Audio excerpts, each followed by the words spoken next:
আৰু এই সিদ্ধান্ত যেহেতু কালি যেহেতু এই সিদ্ধান্ত হৈছে গতিকে মই ভাবোঁ যে ২৬ত নিশ্চয় আমি ঐক্যবদ্ধ হৈ যুঁজিব পাৰিম আৰু ২৬ত আমি ঐক্যবদ্ধ হৈ যুঁজিলে বিজেপিক হৰুৱাব পাৰিমেই এইটো আমাৰ গেৰাণ্টি আছে মই ভাবোঁ যে যুঁজিম আমি আৰু জিকিম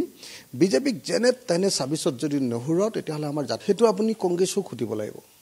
আমিতো একলগ হ'বৰ কাৰণে দৃঢ় প্ৰতিজ্ঞ আমিতো ঐক্যবদ্ধভাৱে বিজেপিক হৰুৱাবৰ কাৰণে আমি দৃঢ় প্ৰতিজ্ঞ যদি আন কোনোবাই ভাবে যে নহয় ৰাজ্যৰ দলক নোহোৱাকেও মানে বিজেপিক পৰাভূত কৰাটো সম্ভৱ তেতিয়াহ'লে তেখেতসকলে তেনেকুৱা সিদ্ধান্ত ল'বও পাৰে মই নাজানো মই দেখা নাই কিন্তু দেই ক'তো আপুনি কোৱাৰ কাৰণেহে মই কৈছোঁ কিন্তু এটা কথা খাটাং থাকক আপোনালোকে আমি ৰাজ্যৰ দলে সিদ্ধান্ত লৈছোঁ কালিৰ দিনটোত আমি যিখন মিটিং হ'ল সেই মিটিঙত আৰু আন সকলো দলে সিদ্ধান্ত লৈছিলে উপস্থিত থকা প্ৰত্যেকটো দলে যে আমি ঐক্যবদ্ধভাৱে ইলেকশ্যনটো খেলিম আৰু ২৬ত আমি বিজেপিক পৰাভূত কৰিম তাৰমানে এটা কথা চাওক দুটা দল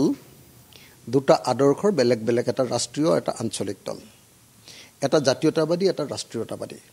সেই দুটাৰ মাজত যেতিয়া ঐক্যবদ্ধ হ'বলৈ যাব তেতিয়াতো অলপ চলপ তৰ্ক বিতৰ্ক আলোচনা বিলোচনা হ'বই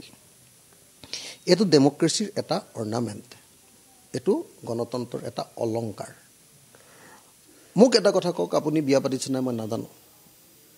বিয়া পতাৰ পাছত নিজৰ পত্নীৰ লগত নিজৰ পতিজনৰ অলপ হ'লেও তৰ্ক বিতৰ্ক চলে কিন্তু সেইটোতো কেতিয়াও বাহিৰলৈ নাহে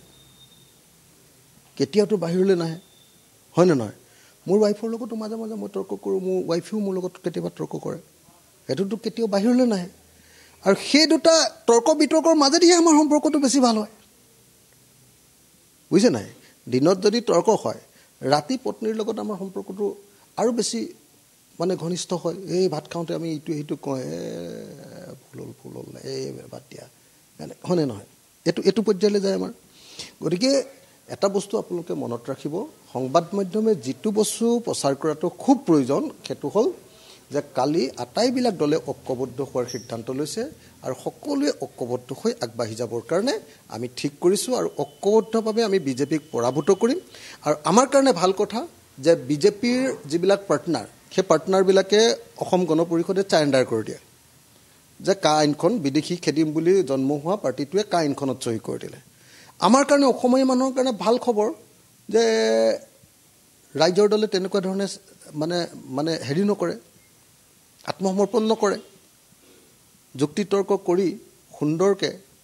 এটা কমন মিনিমাম প্ৰগ্ৰেম তৈয়াৰ কৰিবলৈ চেষ্টা কৰে সেইটো ক'তনো বেয়া দেখে আপোনালোকে কেলেনো ডাঙৰকৈ ওলোটাকৈ সংবাদ মাধ্যমবিলাকে প্ৰচাৰ কৰি দিয়ে এতিয়া হিমন্ত বিশ্ব শৰ্মা আৰু যে বিজেপিৰ ৰাজ্যিক সভাপতিজনৰ মাজত সাংঘাতিক ধৰণৰ শীতল যুদ্ধ চলি আছে এইটোতো আপোনালোকে নিউজ জানে চবে প্ৰত্যেকজন সাংবাদিকে মোক কৈ থাকে এনেকুৱা হৈছে সভাপতিজনে হিমন্ত বিশ্ব শৰ্মাৰ মানুহজনক সেই যে কি নাম বোকাখাটৰ যে কি আকাশ ফুকনক যে আপোনাৰ এক্সপেল কৰি দিলে সভাপতিৰ যে কেপাচিটিটো দেখুৱাই দিলে হিমন্ত বিশ্ব শৰ্মাই ইমান দিন ধৰি তেওঁক ৰক্ষণাবেক্ষণ দি আছিলে সাংঘাতিক ধৰণৰ কাজিয়া সেইটো নিউজ ক'তো বিজেপিৰ ভিতৰত কাজিয়া হৈছে বুলি নিউজটো নাযায় বিজেপিয়েতো যদি পাৰে আমাৰ দুইটাকে মাৰিয়ে পেলাব খুজিব যে সিহঁতি নাথাকিলেই ভাল আৰু নহ'লে সিহঁতি দুটাৰ মাজত কাজিয়া কৰি থাকক বুলি ভাল পায় গতিকে আক্ৰমণটো বিজেপিয়ে কৰিবই বিজেপিয়ে আক্ৰমণ কৰিলে মানে আমি সঠিক ঠাইত আছোঁ বিজেপিয়ে যদি আক্ৰমণ কৰে তেতিয়াহ'লে জানিব লাগিব যে আমি সঠিক ঠাইত আছোঁ যে ৰাজ্যৰ দলে ২০২৬ চনত সকলো বিৰোধী দলৰ লগত ঐক্যবদ্ধভাৱে নিৰ্বাচন খেলিব এইটো ক্ষেত্ৰত ৰাজ্যৰ দলে কেতিয়াও কোনোদিন কম্প্ৰমাইজ নকৰে খালি ৰাজ্যৰ দলৰ এটাই দৃষ্টিভংগী আছে যে এনেকৈ নিৰ্বাচন খেলিবলৈ যাওঁতে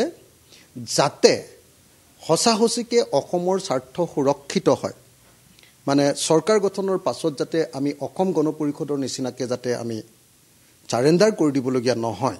তাৰ কাৰণে আমি এটা নীতিগত প্ৰশ্নত একেলগতে যাব খোজোঁ তাৰ কাৰণে কমন নিৰ্মাণ প্ৰগ্ৰেম এখন বনাই ল'ব খোজোঁ দ্বিতীয় কথা যে এটা আঞ্চলিক শক্তি হিচাপে আমি বিজেপিয়ে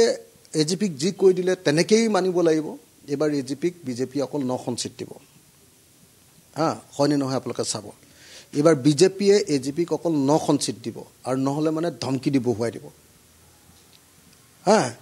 তো এই যে ধমকি দি নেশ্যনেল পাৰ্টি এটাই এই আঞ্চলিক দল এটাক বহুৱাই দিয়ে আৰু অতুল বৰাই যে মনে মনে নেজডাল পেলাই দিয়ে সেই বস্তুটো ৰাইজৰ দলৰ ভিতৰত নাই বুজিছেনে আমি যুক্তি তৰ্কৰ মাজেদি আমি এটা অমূহতীয়া সিদ্ধান্তলৈ আহিব খোজোঁ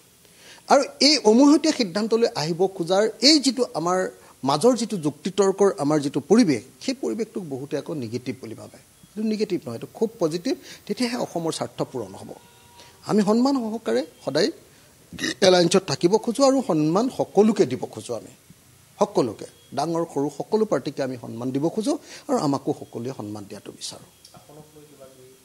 আসনক লৈ এতিয়ালৈকে আলোচনা হোৱাই নাই আসনক লৈ আলোচনা হ'ব আৰু আসনক লৈ আলোচনা হয় একো কাজিয়া নালাগে আমি বুজাবুজিৰ মাজেদি সকলোৱে মিলি বিজেপিক হৰুৱাটো আমাৰ মুঠতে লক্ষ্য আৰু আমি এইবাৰ বিজেপিক হৰুৱাম সকলো অসমবাসী ৰাইজ নিশ্চিন্ত হৈ থাকক যে আমি বিৰোধীবিলাক ঐক্যবদ্ধ হ'ম হৈছোঁ আৰু হ'বলৈ গৈ আছোঁ আৰু ঐক্যবদ্ধ হৈ বিজেপিক ব্ৰহ্মপুত্ৰত 2026 চনত এইবাৰ দলিয়াই পেলাম আৰু পেলাম কোনেও বিজেপিক এবাৰ ৰক্ষা কৰিব নোৱাৰে যদি আমি ঐক্যবদ্ধ হওঁ আৰু ঐক্যবদ্ধ হ'বৰ কাৰণে আমি সম্পূৰ্ণৰূপে এতিয়া সাজু